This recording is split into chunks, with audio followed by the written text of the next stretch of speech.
Well, my first introduction to the Mothman, I was in junior high school in Michigan in November of 1966, and that first major sighting where this winged humanoid with red glowing eyes, 6 to 7 feet tall, 10-foot wingspan, chased these two couples out of what they call the TNT area, which is about 9 miles north of here. And the TNT area was a munitions area where they created explosives for World War II, long abandoned, even in the 60s. And that particular sighting hit the wire services all over the world. That's why I read about it in Michigan at the time. We had just come off a wave of a few months earlier of UFO reports. These are the UFO reports that Dr. Hynek came down from Project Blue Book and called some of them swamp gas. And of course, the swamp gas jokes have reverberated for decades. But that following November, it was pretty spectacular. And this was even before Mothman had a proper name. He was dubbed Mothman later. But because it was carried by the wire services all over the world, everybody, including the people that read the Stars and Stripes military newspaper, read about it. And so I have really kind of been following the Mothman ever since. Been coming down for several years, and now I live down here. I used to live up the street from the Mothman Museum, and that wasn't actually the first sighting. There was one earlier in a cemetery about an hour and a half away, but that was the one that hit that made the splash, that hit the wire services, and then a lot of people started seeing this entity. John Keel, who wrote the Mothman Prophecies, called it the Garuda. And he came down, he'd heard about it from Gray Barker, and so he came down and talked to some of the original witnesses in the early December after the original sightings. And John Keel talked to a little over 100 people that between 66 and 67 that were witnesses to this thing. I've actually spoken to several of the original witnesses. Many of them are no longer with us. So I'm convinced that they really did experience something.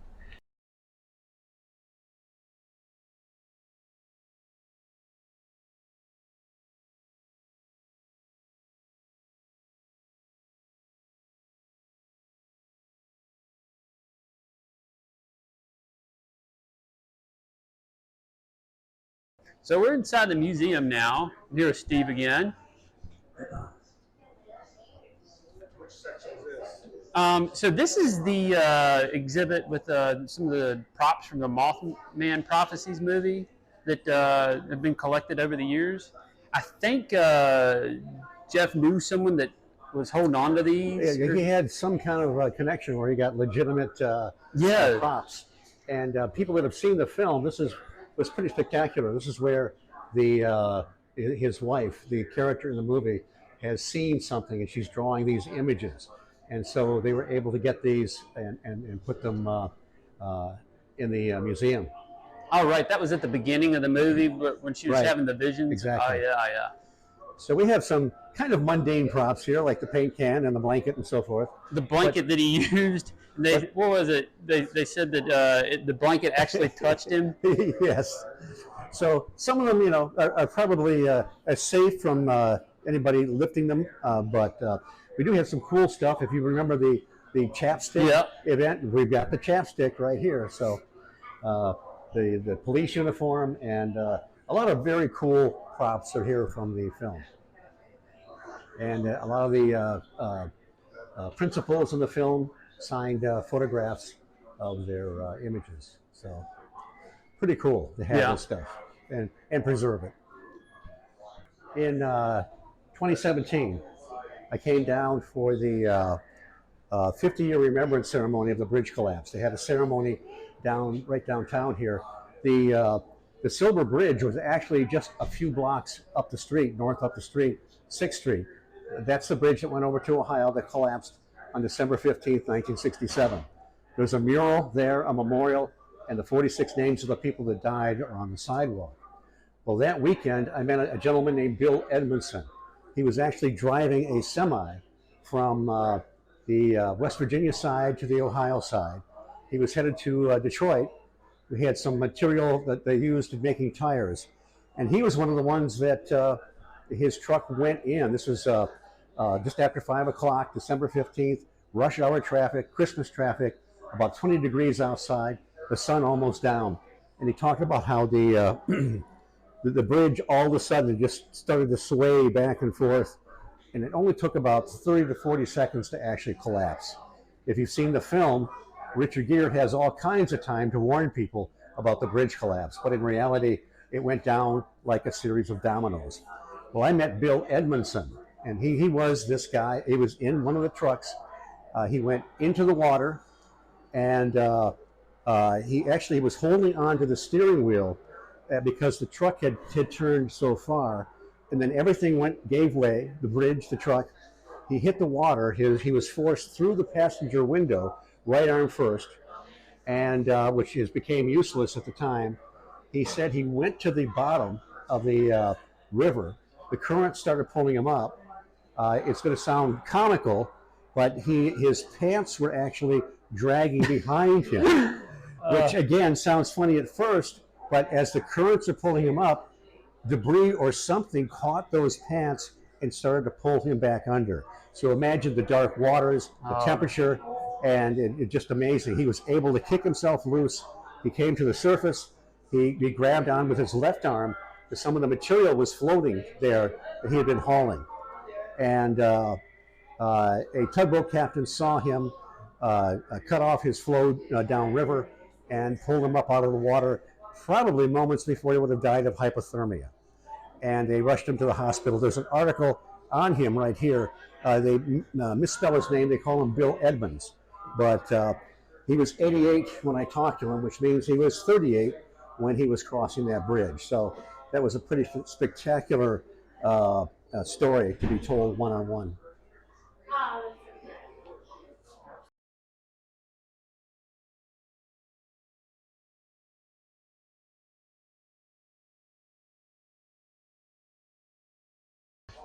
One of the documentaries they're running talks about the bridge collapse, and they reconstructed the bridge apparently. They discovered that the 13th eye bar had actually had a defect in it since about 1928 when it was first put in, and it wasn't really meant for the continuous traffic going across the bridge, you know, in the more modern day of the 60s, and so it really took its toll.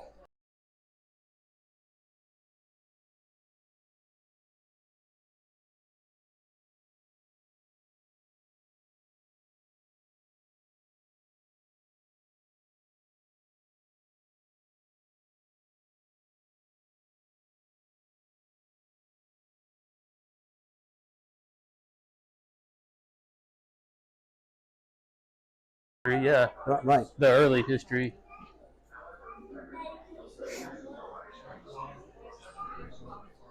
Should we go on to the next exhibit, or you? Okay.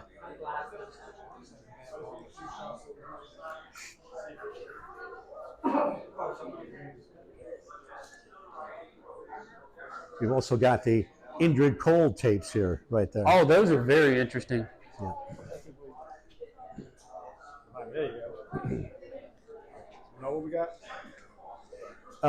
These are the original Indrid Cold tapes that Susan Shepard was able to get a hold of. And unfortunately, Susan Shepard is no longer with us.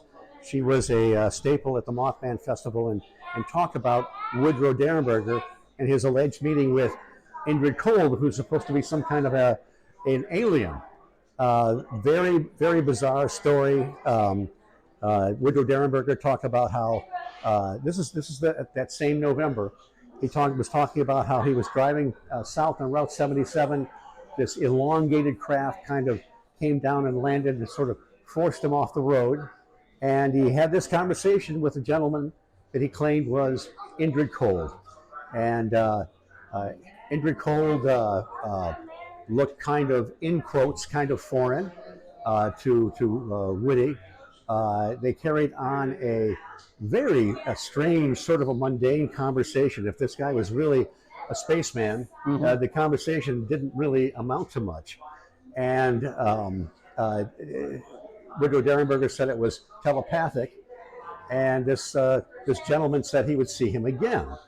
Well, it sounds like a hoax, but John Keel had just about the same time, he and Mary Hyre, and of course Mary Hyre was the reporter, the stringer for the Athens Messenger, that friend and colleague that he worked with.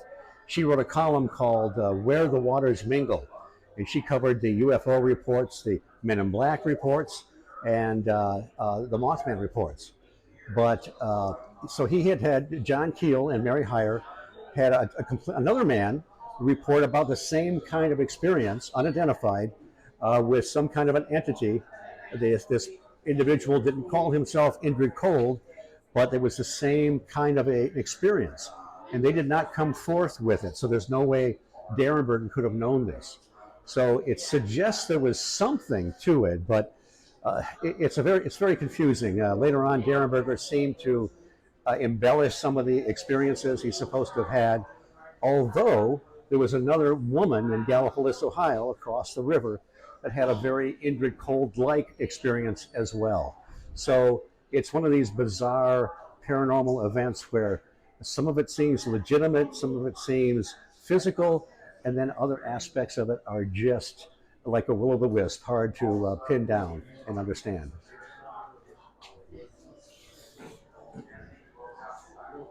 And these are the tapes. These are the tapes that where he actually, Woodrow Derenberger, went to the police and he was interviewed.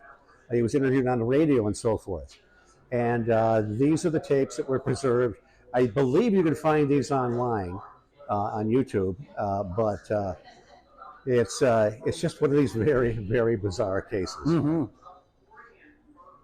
And this was, I think, a couple weeks before the first Mothman sighting? It was early November, about November 2nd, I think. Yeah.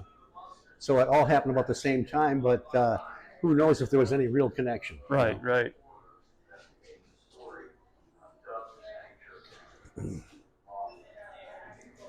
Really good so far. Yeah. Okay, good. Should we go on to another one? Well, we can go just briefly. Here's the great magazine we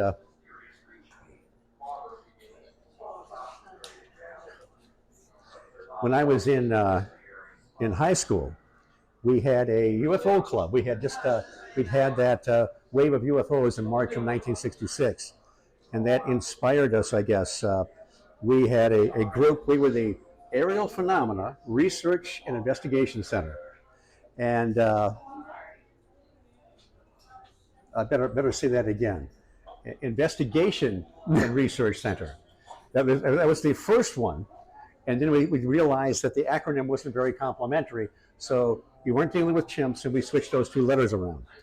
And but we did actually. It was Kevin and Rick were the ones behind the magazine. It was a fairly decent amateur UFO magazine at the time. And if you go to the Gray Barker archive and open up a particular drawer, you will see all 6 issues of the UFO phenomenon.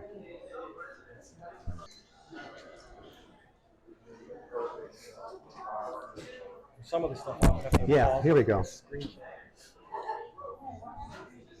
That's what I mentioned earlier. That first major Mothman sighting was picked up in the Stars and Stripes newspaper. So it was the Mothman report that went around the world.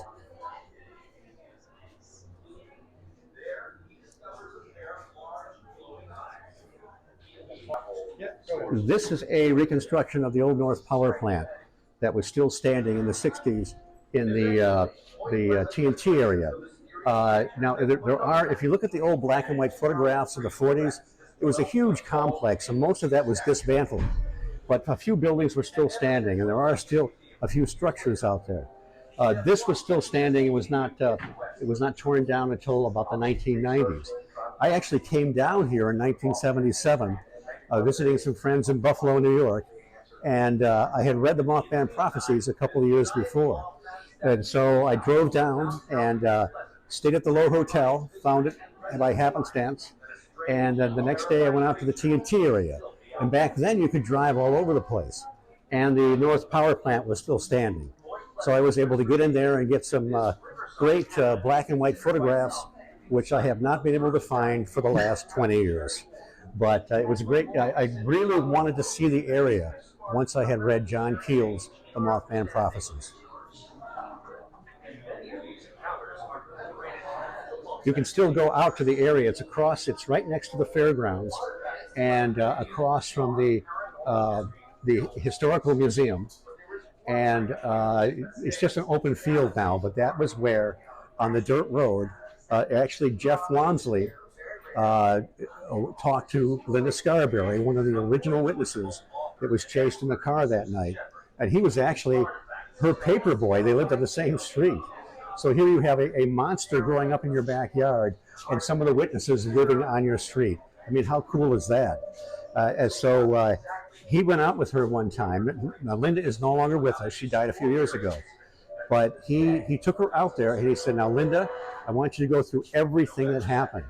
And the first thing she said was they were actually driving on that road by the old North Power Plant. And Linda saw what she thought was a man standing in the road. And she said, what's that man doing there?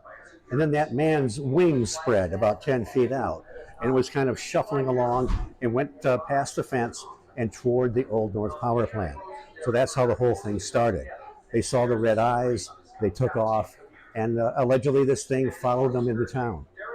And the first place they stopped was a place called Tiny's Restaurant. That was a place where Linda worked, actually, at the time. And her boss was there. He suggested they go on to talk to the police. And so that's why they went off to the police department. They separated them, and then they told their story. And the stories are listed right here in the museum, and then the transcripts are here that Jeff Wamsley, the curator of the museum, has collected.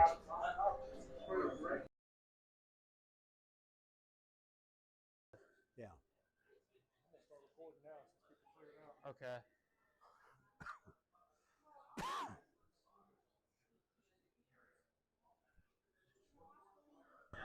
This is great as well.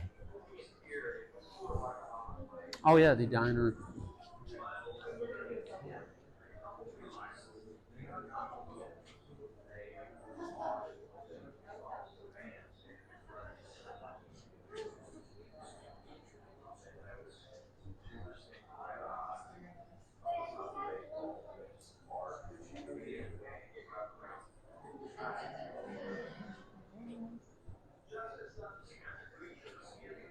Oh, that's cool.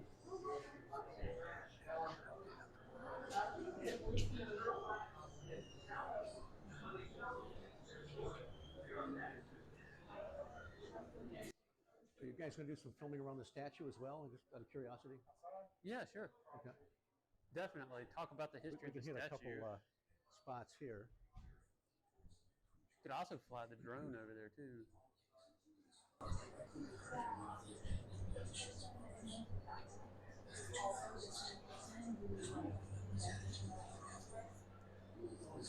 Oh yeah, John Keel. You want me to just talk occasionally, or okay? Yeah, sure. I never had a chance to meet John Keel. Friends of mine did. I was always felt his writings, his ideas were about a century ahead of everybody else. He was here at the 2003 Mothman Festival, and that's when they unveiled the Mothman statue for the first time. The statue is stainless steel. It was created by Bob Roach, who has also done other figures out of history on the other side of the flood wall. And he was here in his white suit, and it was pretty spectacular to see the unveiling of the statue. I've seen it on film, but unfortunately I was not here to actually see it. Now, also here, this is an original copy of the Mothman Prophecies of the book. And I was following John Keel and the Mothman, and I couldn't wait to get my hands on that book. I was one of the guys that was there in the bookstore buying the hardcover with the dust jacket. And it was actually written about 7 or 8 years after the fact. He was not able to get a publisher interested at the time. This actually is a friend of mine, Brian Zeller, did this. At the Mothman Festival, we take people out on Saturday night in the TNT area, the dreaded TNT area, and it's sort of like a Halloween hayride. The men in black try to turn you away at first with bullhorns and so forth. I set up stuff with giant fuzzy spiders with red eyes and critters and so forth. But the high point is the flyover of the Mothman. John and Tim Frick, they portray the Men in Black by day at the festival, and at night they hide behind the old acid plant. They run Mothman, who is, you can see hanging in the ceiling of the Mothman Museum. They run him down a wire. They light up his eyes with battery power. They have this ingenious low-tech delivery system with a hand crank, and they blast a sound effect over speakers. I can't tell you where they got the sound effect because they haven't cleared the copyright, and I don't want them in prison. So, but that's really, really cool. Well, it used to be, we had a Mothman tree where the Mothman would come actually over the carts that the tractors pulled, but the tree rotted and came down. So Brian Zeller preserved the memory of the original Mothman tree, and now Mothman just flies down from one of the old structures there. And speaking of the structures in the TNT area, the West Virginia Ordnance Works, that it's been nicknamed the TNT area forever. That's the way it looked in World War II when they were making explosives for the war effort. And they stored them in 100 of these concrete igloos or bunkers. You can still get access to some of them out there. We have directions in the museum if you want to see how brave you are. And you can go out there and actually get access to some of the bunkers. I like to tell people that 86% of the people return, so you have pretty good odds, okay? And there's virtually none of this is left there now. There are still a few remnants, some creepy, overgrown structures, but it's a wonder to me that no one has filmed a movie there. Science fiction, horror, right. True crime, a murder mystery. It's ideal. You wouldn't have to have any kind of set dressing. It's all ready to go. Now, 86% of the people return. I've been out there a couple times. I might not. Well, the odds are going down, you know. Yeah, I know. Yeah. I might not return the next time. I hope if it gets down to 50-50, I'd think twice about going out there. Oh, and another thing. That sketch is. Yes, this is the original sketch. Originally, it was roughly humanoid, roughly man-like. The eyes were very prominent. It didn't look like it had a head. It was almost like the eyes were kind of sunken down in its chest, and a 10-foot wingspan. The Mothman statue is very stylized, which and a lot of T-shirts are very stylized too. You wouldn't want the same image on every T-shirt, or you wouldn't sell them, right? But this is kind of what the thing looked like, and it was very hard to, in the dark, to make out too many details. The Mothman, it was very bizarre trying to pin down what it was. It didn't always flap its wings. It didn't always act like a physical being, although it seemed to leave footprints. It seemed to have some physicality, perhaps temporal. And people that saw it, many of them had an outbreak of poltergeist phenomena when they got home. Some people had missing time when they saw this thing or went into a trance. There are some credible people that said that they saw it manifest in their bedroom, like an apparition. So God only knows what this thing was. It was very contradictory. It really presented a paradox.